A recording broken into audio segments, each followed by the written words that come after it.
जो अलग भाषाओं में कविताएं पढ़ेंगे उनसे ये आग्रह है कि वो अपने कविता का पहला अनुच्छेद जो है वो अपनी भाषा में पढ़ें और बाकी की कविताएं हिंदी अंग्रेजी में पढ़ें ताकि सब सुन सकें। वैसा ऐसा भी कर सकते हैं कि अगर कविता छोटी है तो पूरी कविता पढ़ें अपनी भाषा में और फिर उसका अनुवाद अगर आपके पास उपलब्ध है तो बिल्कुल वो भी सुनाएं ताकि हम सब समझें और उसका रस आस्वादन कर सकें। इस सत्र की अध्यक्षता करेंगे श्री के जय कुमार जी। मैं उनसे आग्रह करूंगा कि वो आए और मंच पर अपना स्थान ग्रहण करें। श्रीमती पन्ना त्रिवेदी जी ने सरकारी कॉलेजों और एमएस यूनिवर्सिटी ऑफ वडोदरा में 10 वर्षों तक व्याख्याता के रूप में काम किया है। आपकी 35 पुस्तकें प्रकाशित हैं। आप 65 से अधिक रचनाएं भी आपकी प्रकाशित हैं जिनमें कहानी, कविता, आलोचना, शोध लेख, आत्मकथा आदि शामिल हैं। आपको मोहनलाल पार्वती शंकर दवे स्वर्ण पदक और गनी दहीवाला सहित अन्य पुरस्कार भी मिले हैं। अभी आप वीर नर्मद दक्षिण गुजरात विश्वविद्यालय सूरत में गुजराती विभाग में असिस्टेंट प्रोफेसर के रूप में कार्यरत हैं। आपका स्वागत है। अब मैं आग्रह करूंगा श्रीमती पन्ना त्रिवेदी जी से कि आप आएं और अपनी कविता सुनाएं।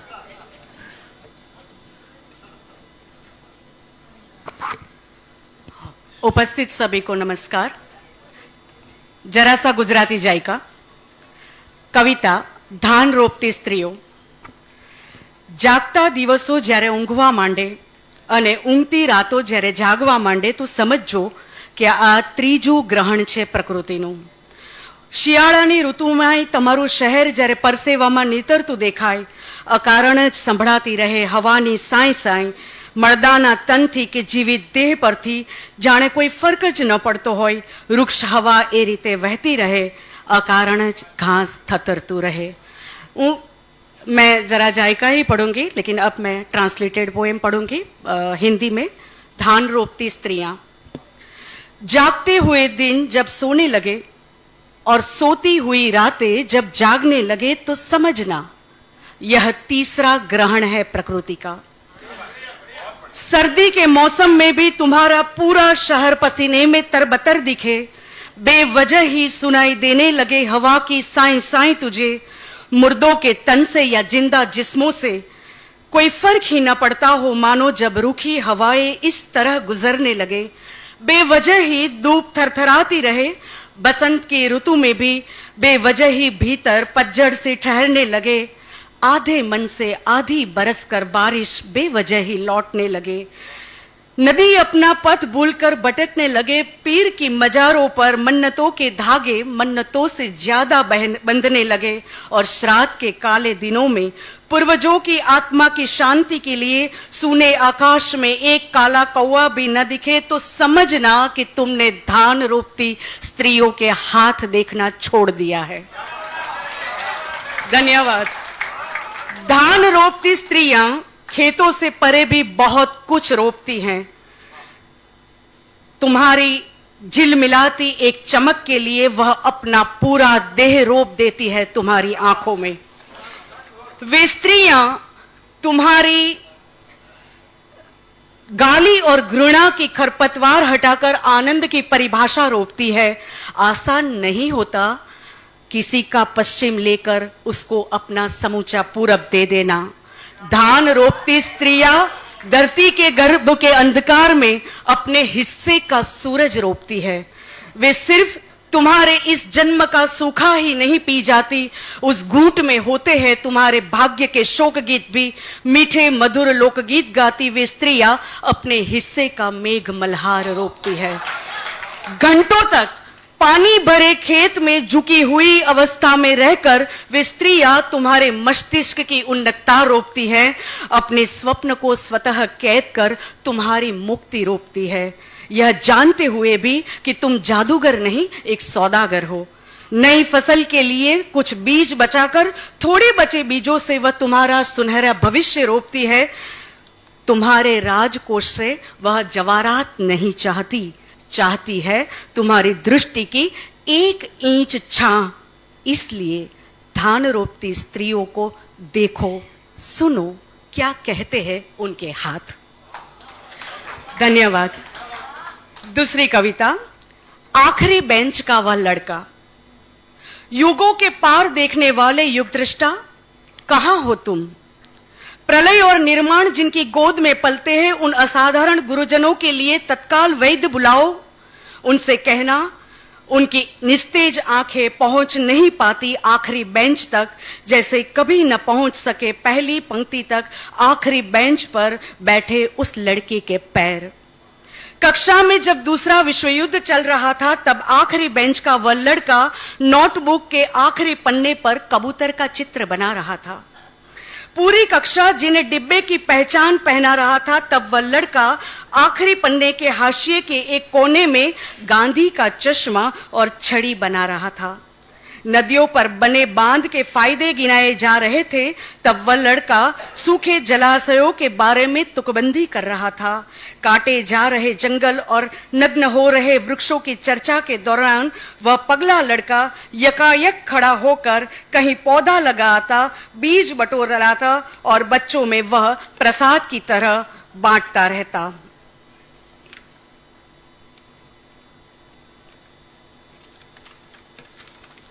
आंखों के सामने अदृश्य हो चुका वह लड़का कक्षा के जंगल में जुगनू ढूंढता रहता।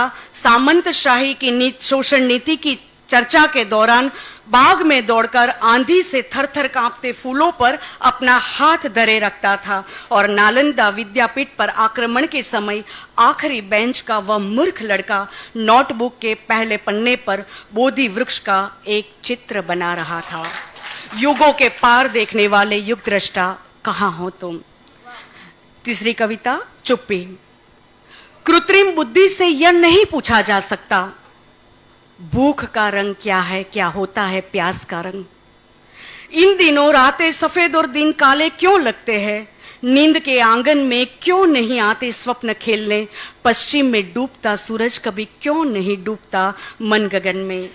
चांद के पास आग नहीं है, फिर भी क्यों देता है वह दाह? कृत्रिम बुद्धि चुप है इस बात पर कि एक औरत कितनी बार मरती है एक दिन में। इतनी सारी और इतनी चौड़ी सड़कों के बावजूद क्यों नहीं है एक भी सड़क उसके लिए जो उसे दोयम से प्रथम तक पहुंचा सके। कृत्रिम बुद्धि मौन है इस बात पर कि इस पीढ़ी में दांत के फूटने के साथ क्यों नहीं फूटता अब बचपन, फूटता है यौवन या बुद्धत्व। इस युग में बोधि ज्ञान की प्राप्ति के लिए क्यों आवश्यक नहीं है कोई अनुभव यात्रा या बोधि वृक्ष। कृत्रिम बुद्धि से नहीं पूछा जा सकता कि मनुष्य कुल में जन्म लेने के बावजूद क्यों भेड़िया बन घूमता है आदमी, क्यों होता है उसकी भाषा में इतना अंधेरा। कृत्रिम बुद्धि चुप है इस बात पर भी क्यों भूल जाती है प्रकृति अपनी प्रकृति। किसी किसी छत पर बारिश क्यों सूखा बरसाती है। निश्चल और सभ्य मनुष्य के लिए जीवन और मृत्यु से परे कोई तीसरा दरवाजा क्यों नहीं खुलता? क्यों अपने ही घर में आगंतुक रहता है वह मनुष्य? मैं जानती हूं मैं जितनी भी कर लूं लंबी प्रतीक्षा, उसकी चुप्पी बनी रहेगी सदियों तक अनवरत। एक कविता, रात और युद्ध। बहुत कठिन होता है रात की नदी को पार करना। एक ऐसी नदी जिसमें उस पार ले जाने वाला कोई मल्हा न हो, जिसमें कोई स्वप्न नाव न हो। तुम कितने भी हो कुशल तैराक, रात का राग तोड़ देता है तुम्हारा हर राग बैराग। वह रात जो तुम्हारे वजूद को बहा ले जाने को हो तट पर, वह रात जो तुम्हारी आत्मा को डुबोने को हो आतुर। बहुत कठिन है उस रात से युद्ध जो अदृश्य शस्त्र लिए करती हो तुम पर वार, जिसमें तय होती है तुम्हारी हार। बहुत कठिन है उस रात से युद्ध जो संघर्ष को संघर्ष न कहती हो, मानती हो एक खेल। अंधेरे के मलबे तुम्हें दबा देने को हो आतुर, अंधेरा दफना देता है तुम्हारे देह को। मैं जानती हूँ किसी प्राचीन नगर की तरह उत्खनन कर कोई नहीं निकाल पाएगा बाहर, क्योंकि कोई सुबह नहीं है रात के उस पार। तुम्हारा हाथ थामने के लिए परिलोक से न आएगा कोई इस मर्त्य लोक में। ठंडी रात आधी आग से आधा जलाएगी तुझे, आधे बचे तुम कई जन्मों की यातनाएं लिए उससे करते रहोगे पूरा जलाने की याचना। निष्ठुर चांद रात के प्रेक्षागार में देखता रहेगा रात भर तुम्हारी विवशता। हाँ, मैंने जी है ऐसी एक रात, केवल मैं और रात का अंधेरा जानता है कि इस युद्ध में कुछ नहीं बचेगा युद्ध के सिवा। और आखिरी कविता, छोटी कविता है, प्रतीक्षा। कोई नहीं है मेरे साथ, मैं भी नहीं हूं मेरे पास, हर चीज है ठंडी, जिंदगी से घातक दूसरी कोई चीज ही नहीं। मैंने नहीं किया है गृह त्याग, नहीं किया है कर्म त्याग, नहीं त्यागे है परिजन, शाश्वत ज्ञान की खोज में कहीं नहीं चली हूं नंगे पांव, आंख बंद कर नहीं बैठी किसी पवित्र वृक्ष के नीचे, फिर भी प्राप्त कर लिया है मैंने बोधि ज्ञान। कुछ नहीं है शाश्वत यहाँ प्रतीक्षा के सिवा, बैठी हूं पर चल रही हूं, अनंत अनंत युगों से चलती रहूंगी, अनंत अनंत युगों तक किसी प्रतीक्षा की तलाश में करती रहूंगी प्रतीक्षा। बहुत बहुत धन्यवाद, बहुत बहुत धन्यवाद।